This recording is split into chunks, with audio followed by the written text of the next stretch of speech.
बुरे फंसे अखिलेश यादव, जा सकते हैं जेल, होगी सजा। 14 फरवरी को कोर्ट करेगा अखिलेश यादव की किस्मत का फैसला।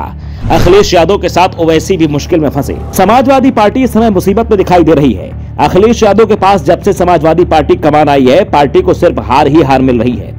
अखिलेश के नेतृत्व में 2 विधानसभा और 2 लोकसभा चुनाव सपा लड़ चुकी है, लेकिन किसी में भी बड़ी सफलता नहीं मिल पाई है। इस समय लोकसभा में सपा के सांसदों की संख्या सिर्फ 3 रह गई है और इसमें इजाफे की उम्मीद दूर दूर तक नहीं दिख रही है। इस बीच रामायण को लेकर स्वामी प्रसाद मौर्य ने अखिलेश यादव को अलग फंसा दिया है। रामायण पर दिया गया उनका बयान बीजेपी ने लपक लिया है और अखिलेश को घेरने में जुटी हुई है। इस बीच अखिलेश की मुसीबत वाराणसी के ज्ञानव्यापी मामले ने अलग बढ़ा दी है।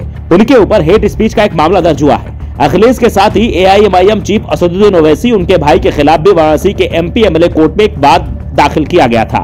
मामले में सुनवाई पूरी हो चुकी है और अदालत ने अपना फैसला सुरक्षित रख लिया है। 14 फरवरी को अदालत अपना फैसला सुनाएगी। अगर कोर्ट का फैसला अखिलेश यादव खिलाफ जाता है तो फिर उनके खिलाफ एफआईआर दर्ज की जाएगी। अखिलेश यादव खिलाफ कोर्ट में सुनवाई होगी और दोषी ठहराए गए तो 5 साल की सजा भी हो सकती है। और ऐसा हुआ तो अखिलेश यादव के राजनीतिक कैरियर पर फुल स्टॉप लग सकता है, क्योंकि जनप्रतिनिधित्व कानून में जिस किसी को भी 2 या 2 साल से ज्यादा सजा सुनाई जाती है, तो वो जितने साल की सजा सुनाई जाए उसके अलावा 6 साल और ना तो किसी संवैधानिक पद पर रह सकता है और ना ही लोकसभा और विधानसभा का चुनाव लड़ सकता है।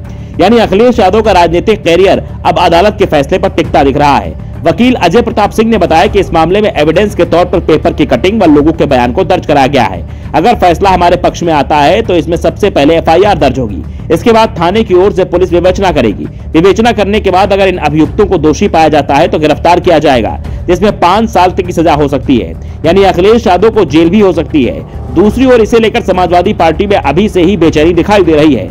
दरअसल वाराणसी में श्रृंगार गौरी और ज्ञानव्यापी केस जिला अदालत में मस्जिद के सर्वे के आदेश पर दिए गए थे। सर्वे के दौरान मस्जिद के वजू खाने में शिवलिंग मिला।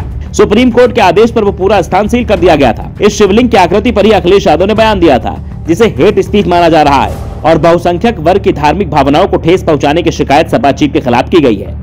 मामला धार्मिक आस्था से जुड़ा हुआ है, जिस कारण से अखिलेश यादव मुश्किल में दिख रहे हैं। सपा नेताओं की भी माने तो यह मामला राम मंदिर की तुलना में सपा के लिए ज्यादा मुश्किल भरा है, क्योंकि राम को हिंदुओं के कई समुदाय राजा की तरह मानते हैं तो कई लोग उन्हें भगवान मानते हैं, लेकिन भगवान शिव को लेकर पूरे भारत में कोई विवाद नहीं है। और यही कारण है कि स्वामी प्रसाद मौर्य के रामायण पर दिए गए बयान के बाद भी सपा ने स्वामी प्रसाद के बयान से किनारा नहीं किया। उल्टा अखिलेश यादव ने दावा कर दिया कि बीजेपी उन्हें शूद्र समझती है। यानी अखिलेश स्वामी प्रसाद मौर्य से भी 2 कदम आगे निकल गए।